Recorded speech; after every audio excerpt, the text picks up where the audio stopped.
Hello दोस्तों, स्वागत है आपके नए टॉपिक पे जो कि है वेंटिलेशन। क्योंकि मैंने लास्ट जो वीडियो बनाया था वो मैंने इंटूबेशन का बनाया था कि इंटूबेटर हम पेशेंट पे कर लेते हैं, तो तब हम उसको पेशेंट को वेंटिलेटर पे चढ़ाते हैं। तो अब हमको पता होना चाहिए कि वेंटिलेटर है क्या, कब काम करता है, क्यों करता है। सबसे पहले आपको मैं इंट्रोडक्शन बताऊँगा वेंटिलेटर की। वेंटिलेटर एक लाइफ सेविंग सपोर्ट होता है। जब पेशेंट खुद से सांस नहीं ले पा रहा होता है, अनकॉन्शियस होता है, तब क्या करते हैं हम, तब हम पेशेंट को वेंटिलेटर की सपोर्ट कर लेते हैं। ये सबसे पहले पता होना चाहिए आपको कि वेंटिलेशन है क्या। वेंटिलेशन सिंपली एक पेशेंट को हम एनफ ऑक्सीजन देते हैं उस पेशेंट को जो खुद से सांस नहीं ले पा रहा है, जो अनकॉन्शियस है, या बहुत सारे रीज़न है, एटियोलॉजिकल फैक्टर अलग अलग है, मैं बताऊंगा। वीडियो में बनी रहिए। पर्पज़ क्या है इसका? सपोर्ट वेंटिलेशन करता है, जो मैंने पहले ही आपको बताया। डिलीवर ऑक्सीजन करता है। जब हमारे शरीर के अंदर बहुत ज़्यादा कार्बन डाइऑक्साइड हमारी बॉडी ने रिटेन किया होता है, उसको रिमूव करने के लिए तब हम वेंटिलेटर लगाते हैं।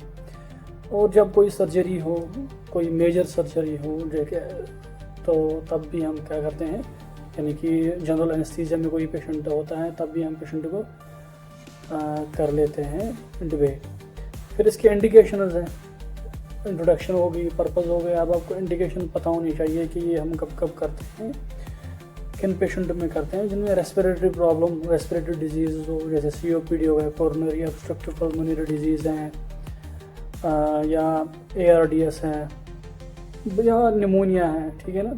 ये मोस्ट ऑफ द केसेस जो निमोनिया है, COPD है ना, विंटर जब आ जाता है ना, तब ये पेशेंट ज़्यादा आते हैं, तब उनको ज़्यादा प्रॉब्लम आ जाती है।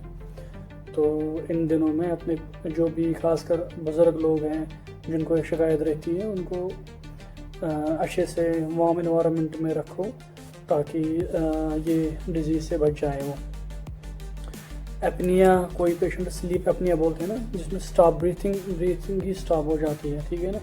अलग अलग हैं इसके भी, क्या क्यों हो सकता है ऐसे स्टॉप ब्रीथिंग, क्या रीज़न हो सकते हैं, एक टॉपिक डिफरेंट है। एक एपनिया। कार्डियक अरेस्ट, कोई पेशेंट अचानक किसी को हार्ट फेलियर हो गया, कार्डियक अरेस्ट हो गया, उस पेशेंट को भी हम इंटूबेट कर लेते हैं। क्योंकि ऑक्सीजन सबसे पहले होनी चाहिए हमारी बॉडी को, क्योंकि हार्ट हमें बताएगा कि मैं तो अभी धड़क रहा हूँ, पर ब्रेन को ऑक्सीजन पहुँचाना बहुत ज़रूरी होता है। ठीक है। विदिन सेकेंड्स, विदिन 1 और 2 मिनट्स के अंदर अंदर पेशेंट, किसी को न्यूरोमस्कुलर डिजीज़ है तो तब भी हम पेशेंट को इंटूबेट कर लेती है। सीवियर हाइपोटेंशन हो गई तब भी हम कर लेते हैं। ठीक है।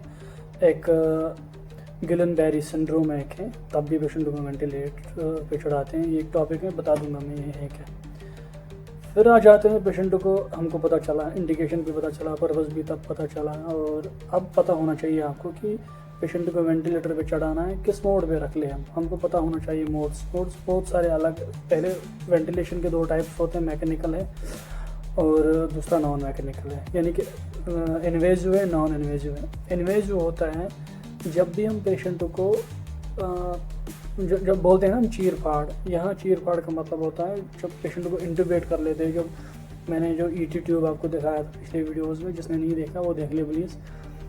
ET ट्यूब, एंट्रोटेकल ट्यूब जो है पेशेंट को इंटूबेट कर लेते हैं, वो हो गया इन्वेजिव। ठीक है। इन्वेजिव यानी कि हम डायरेक्ट पेशेंट के अंदर हमने ET ट्यूब घुसाया है, हम सुपरफिशियली एयर नहीं दे रहे हैं, हम डायरेक्ट लंग्स में सपोर्ट कर रहे हैं विदाउट एनी अदर बैरियर। ये हो गया इन्वेजिव। नॉन इन्वेजिव कब हो गए? मैकेनिकल वेंटिलेशन के टाइप्स हैं, एक इन्वेजिव, एक नॉन इन्वेजिव। नॉन इन्वेजिव होता है जब आप बाईपेप लगाते हैं, सिंपली ऊपर मास्क लगा लेते हैं। ये वीडियो में मैंने दिखा दिया है मास्क, बाईपेप मास्क, तो देख सकते हो आप। ये हम नॉन इन्वेजिव तब होता है जब हम कोई ट्यूब अंदर नहीं डालते, कोई चीर फाड़ नहीं होती। जैसे हम बोलते हैं ना कि प्रोसीजर है non invasive, invasive procedure, same ऐसे यहाँ पर भी है। Non invasive ventilation, invasive ventilation. Invasive में हम डायरेक्ट ट्यूब डालते हैं, वह ET ट्यूब जिसको हम बोलते हैं। और नॉन इन्वेजिव में हम क्या करते हैं, फेस मास्क लगाते हैं, जिसको बाईपेप मास्क बोल लेते हैं। अब मोड्स ऑफ वेंटिलेशन, अब आ जाते हैं modes of ventilation. Modes of ventilation आपको पता होनी चाहिए कि वेंटिलेटर पर चढ़ा दिया, अब आपको पता होना चाहिए किस मोड पे हमको चढ़ाना है। सबसे पहले मैं आपको बताऊंगा जो कंट्रोल्ड मैकेनिकल वेंटिलेशन होती है, CMV जिसको बोलते हैं। इसमें सारे ब्रेथ, सारा ऑक्सीजन, सारा सपोर्ट वेंटिलेटर कर लेता होता है। ये कब होता है? पेशेंट सीडेट होता है या अनकॉन्शियस होता है, जिसको हम कोमा बोलते हैं। दूसरा आता है सिंक्रोनाइज्ड SIMV, जिसको बोलते हैं सिंक्रोनाइज्ड इंटरमिटेंट मैकेनिकल वेंटिलेशन। ये क्या कर लेता है? ये मैंडेटरी ब्रेथ्स देता है पेशेंट को। ये सपोर्ट कर लेता है एक किस्म का, एक ही पेशेंट ना खुद से अगर सांस ले या ना ले, वेंटिलेटर जो होता है वो कंटिन्यूस। CPAP है, जिसको मैंने बोला कंटिन्यूअस पॉजिटिव एयरवे प्रेशर। ये क्या है? ये हमारे जो एयरवे होती है ना उसको ओपन रखती हैं। कांस्टेंट प्रेशर जब देगी, जब कंटिन्यूसली हमारे शरीर को ऑक्सीजन मिलेगी, दैट मीन जो हमारी एयरवे हैं वो ओपन रहेगी, वो बंद नहीं होगी, कोलैप्स नहीं होगी। ठीक है। उसके बाद आता है बाईपेप। ये होता है bilevel positive airway pressure. That means कि दो किस्म के हमारे प्रेशर मिल जाते हैं, एक एक्सपिरेटरी और दूसरा होता है जब हम वापस इनहेल करते हैं और एक्सहेल करते हैं। जब हम इनहेल कर रहे होते हैं ना, तब हमेशा वेंटिलेटर का जो प्रेशर होता है वो हाई होता है, यानी कि ऑक्सीजन सपोर्ट हाई होता है। और जब वापस हमारा बॉडी एक्सहेल कर लेता है तब क्या होता है? कम सपोर्ट होता है। ये क्यों होता है? ताकि जो हमारे एल्वेओल्स होते हैं ना लंग्स में, वो कोलैप्स ना हो जाए। बाईपेप मास्क जो हम सिंपल ऊपर लगा लेते हैं, मैंने बता दिया। फिर आता है प्रेशर कंट्रोल। इसमें क्या करते हैं? प्रेशर कंट्रोल में जो ब्रेथ्स होते हैं, पेशेंट खुद इनिशिएटिव लेता है ब्रेथ लेने की, ये प्रेशर कंट्रोल होता है। दूसरा होता है वॉल्यूम कंट्रोल। इसमें भी हम वॉल्यूम को कंट्रोल करते हैं और उसमें प्रेशर कंट्रोल करते हैं। FiO2 PEP ये सारे हैं ना, ये की पॉइंट्स हैं, मैं बता दूंगा। की पॉइंट्स अब आपको पता होना चाहिए। टाइडल वॉल्यूम क्या है? टाइडल वॉल्यूम है कि जो amount of air delivered with the breath है वो कितना होना चाहिए? नॉर्मल 6 to 8 ml पर kg, यानी कि मान लो 6 कर लो। ठीक है, ये आ गया टाइडल वॉल्यूम। उसके बाद आपको पता होना चाहिए कि रेस्पिरेटरी रेट कितना होता है। वो होता है number of breath per minute, और जो मैंने टाइडल वॉल्यूम है वो amount of air delivered with the breath होता है, ईच ब्रेथ, और ये होता है number of breath per minute. ठीक है ना। ये सेट बाय मशीन के साथ हम सेट कर लेते हैं, जिसको रेस्पिरेटरी रेट होता है ना, वो मशीन सेट हमें बता देती है कितना रेस्पिरेशन है, क्या है। फिर आता है FiO2। ये तो फ्रैक्शन ऑफ इनिशियल ऑक्सीजन जो हम कर लेते हैं, जो रूम टेम्परेचर पे 21% होता है, वो मोस्टली हम 100% तक जा सकते हैं, क्योंकि देना होता है ऑक्सीजन हमेशा हमारे पास 100% ही रहनी चाहिए, और जब आप खासकर वेंटिलेटर पे हो। ठीक है ना। फिर आता है पीप।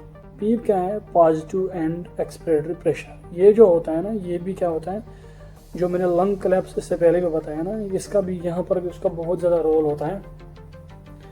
ये पॉजिटिव एयरवे दे रहा होता है हमारे जो पेशेंट होता है उनके शरीर को, कंटिन्यूसली दे रहा होता है पॉजिटिवली एयरवे प्रेशर।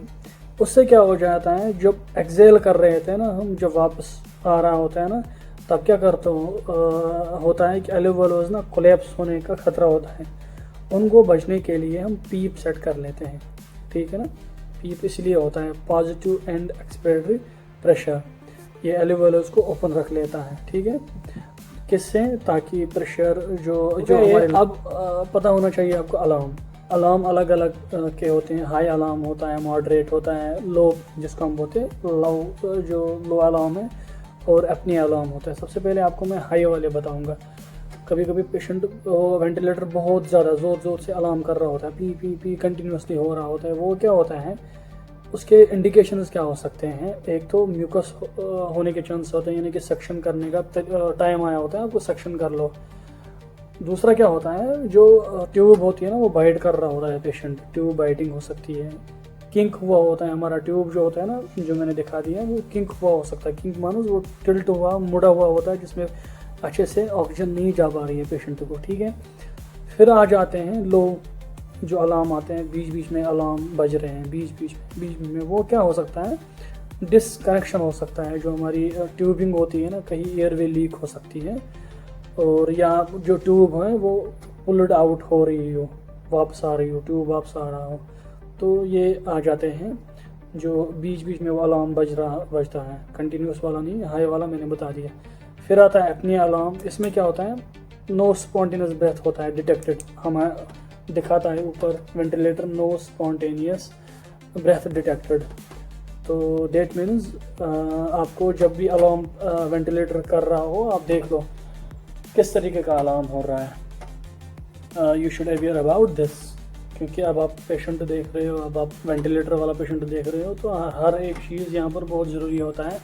हर एक चीज़ पेशेंट की जान के लिए और आपकी जानकारी के लिए बहुत ज़रूरी होता है। आपको पता होगा तो पेशेंट बचेगा, अगर आपको नहीं पता होगा तो पेशेंट में कोलैप्स।